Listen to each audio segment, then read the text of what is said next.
Mes petits loulous et louloutes, bonjour, bonsoir, bienvenue pour cette nouvelle petite vidéo dans laquelle j'ai des informations à vous faire passer concernant l'actualité autour de Mashima et autour de certaines choses que lui a dit verbalement et d'autres choses qui ont été retenues de la part de certaines personnes, voilà, je me permets de le dire, et je permets évidemment de dire aussi que certaines de ces infos, vous pouvez les prendre avec des pincettes si vous le souhaitez, parce que je ne peux pas vérifier la véracité de ces dernières, étant donné que ça a été fait en partie par une youtubeuse qui est, je crois, à moitié anglais, moitié japonaise, qui s'appelle Masta quelque chose. Voilà, je connais pas le nom exact, étant donné que la moitié de son pseudo est écrit en japonais.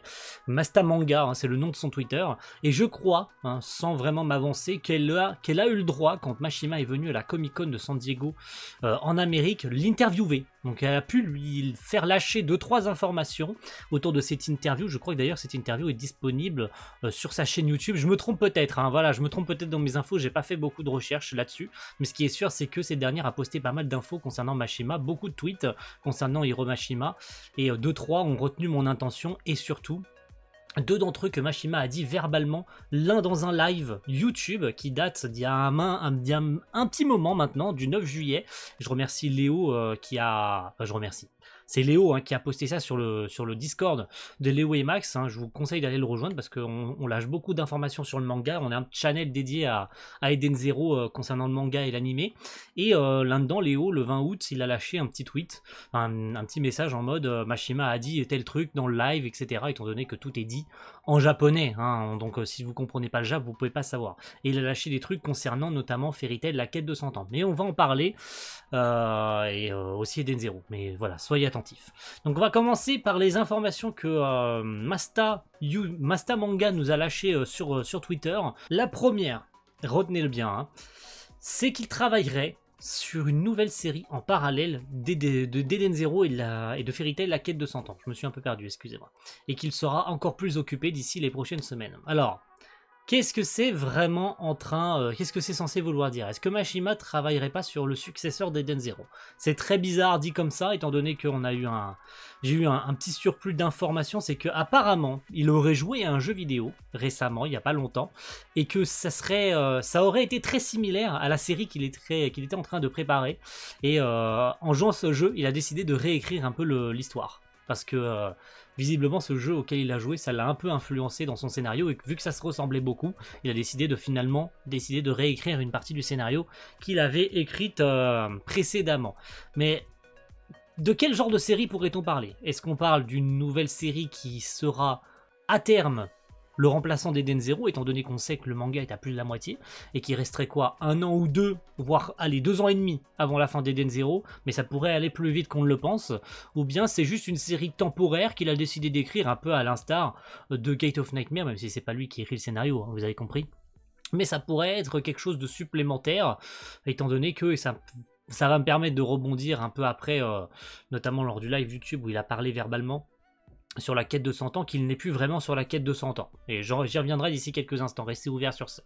Donc il sera encore plus occupé. On ne sait pas quand ça sortira, on ne sait pas si ça sortira tout court, si finalement il va pas abandonner l'idée de faire cette troisième série, parce que ça fait quand même beaucoup, hein, en rajoutant les character design qu'il fait à droite à gauche pour Gate of Nightmare, pour d'autres projets, des one-shots, des illustrations, des machins. On sait que le mec a le temps. Hein. On sait qu'il a 50 projets, mais qu'il a le temps de faire des trucs, on se demande comment il fait, comment il gère son temps. Hein.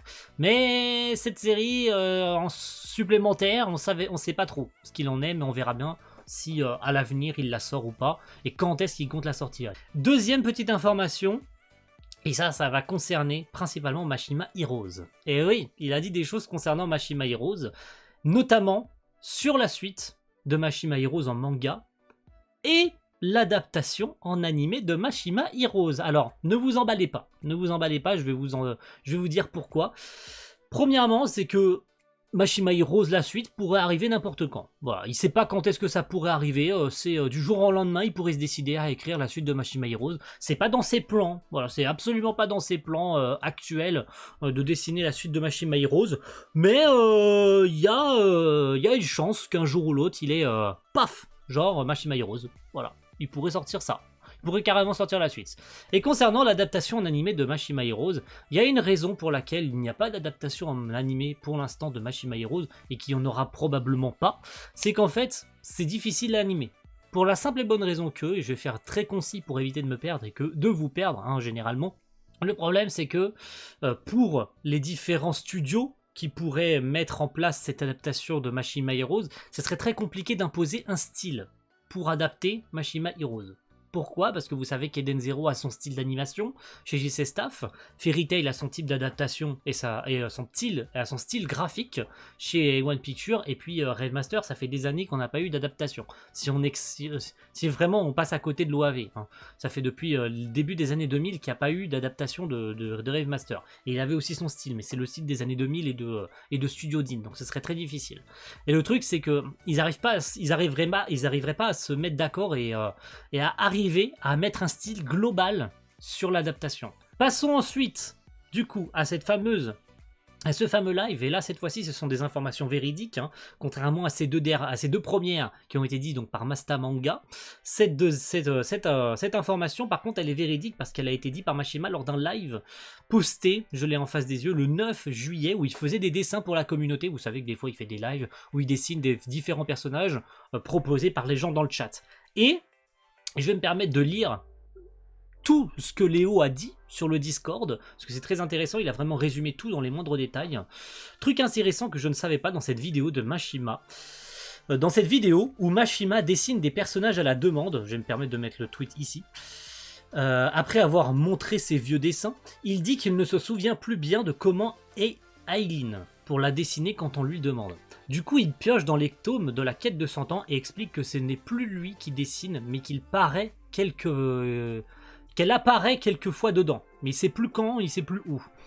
Alors, je ne sais pas s'il dit ça pour ne pas spoil ou s'il est sérieux, car il est quand même censé faire les storyboards.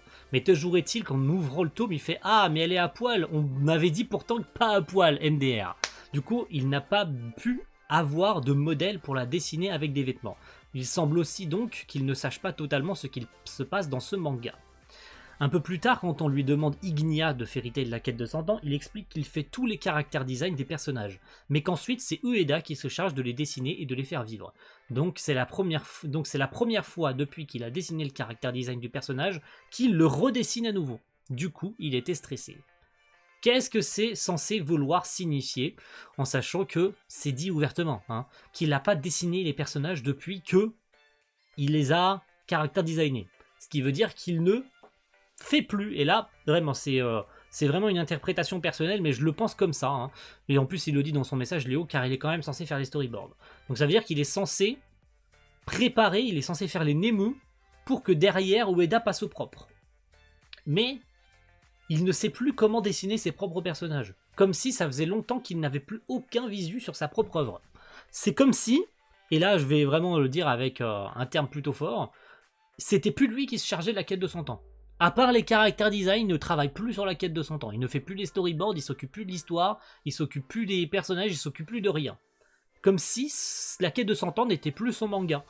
Et qu'il ne savait plus quel personnage était dedans. Qu'est-ce qui se passe même dans le scénario? Il sait même plus ce qui se passe. Il ne sait même plus comment dessiner les personnages. Donc c'est à se demander si Mashima a encore ne serait-ce que... Est-ce qu'il sait au moins ce qui se passe dans son manga? C'est ça à se demander en fait, hein. C'est vraiment très très perturbant de savoir que le mec, quand on lui demande un dessin d'un personnage de la quête de 100 ans, il se dit ah ouais, non, mais je sais plus, ça fait trop longtemps quoi. Alors dans le pire des cas, quand c'est un personnage qui vient, qui date d'il y a très longtemps, je veux bien comprendre, tu vois, tu lui demandes un 12, tu pourrais me dire ok, ça fait un bon moment qu'il les a pas dessinés, bon il pourrait ressortir, c'est une bonne raison de ressortir un tome, mais quand il sort un tome et qu'il ouvre un tome et qu'il se dit ah je sais plus ce qui se passe dedans, c'est chaud quoi, c'est toi qui es censé dessiner, enfin c'est toi qui es censé faire le scénario quoi. Donc est-ce que c'est plus lui qui fait le scénario? Est-ce qu'il ne fait plus les storyboards de la quête de 100 ans? Est-ce qu'il a encore ne serait-ce qu'un visu sur ce qui se passe dans le manga? Vraiment, je ne pense que non. Sincèrement, je pense que non. Et c'est ce qui explique pourquoi il est si impliqué dans Eden Zero. Hein, voilà. C'est vraiment quelque chose d'assez important.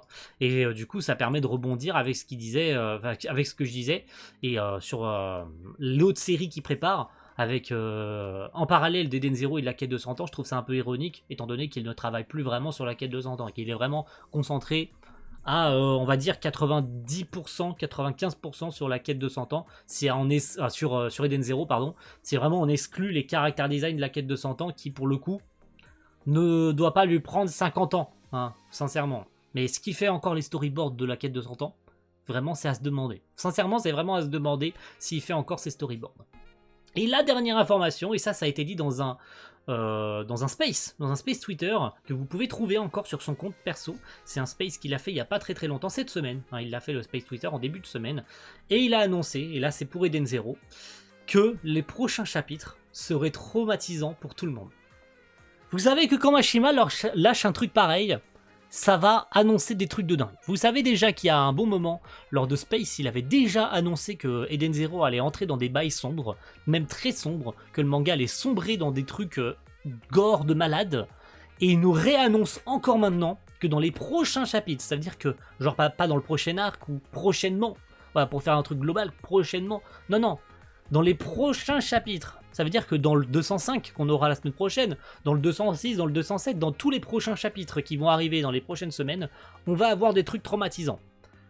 Vous savez que c'est pas habituel chez Mashima de dire traumatisant pour pas faire du traumatisant. Eden Zero, on sait que maintenant avec Mashima, il est capable de tout faire, il est capable de nous sortir des trucs de malade, et il porte ses couilles. On sait. Maintenant, avec Eden Zero, on sait qu'il porte ses couilles. Donc, si Mashima nous dit qu'il y aura des trucs traumatisants, c'est qu'il va y avoir des trucs traumatisants. N'ayez plus aucun doute sur ses capacités à nous mentir sur des trucs traumatisants. Parce que, avec Fairy Tail, j'aurais compris que des gens...